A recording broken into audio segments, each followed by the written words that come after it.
മൂന്നു കഷ്ണം തുണിയിൽ പൊതിഞ്ഞ് ആരൊക്കെയോ നമ്മുടെ ശരീരം ഖബറിലേക്ക് താഴ്ത്തി വെച്ചു. അവസാനത്തെ മനുഷ്യനും പിരിഞ്ഞുപോയാൽ ഖബറിലേക്ക് രണ്ട് മലക്കുകൾ കടന്നു വരുന്നു.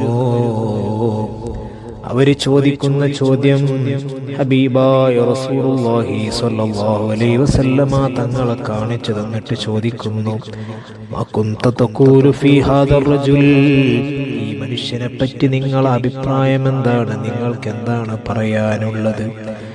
അല്ലാഹ്, ആ മനുഷ്യൻ പറയുന്നു, ഇതെന്റെ ഹബീബായ തങ്ങളല്ലയോ?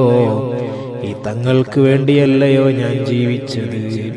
മലക്കുകൾ പറയുന്നു, അബ്ശിർ മോനെ, സന്തോഷിച്ചോ.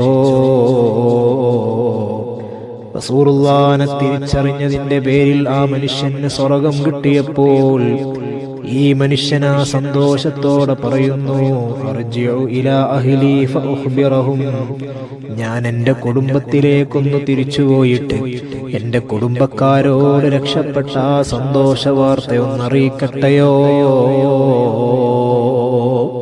അപ്പോഴാണ് മലക്കുകൾ പറയുന്നത്, നൗമത്തിൽ അറൂസ്, പുതുമണവാളൻ പുതുമണവാട്ടിയെ കാത്തുകിടക്കുന്ന സന്തോഷത്തോടെ ഖബറിൽ കിടന്നോ.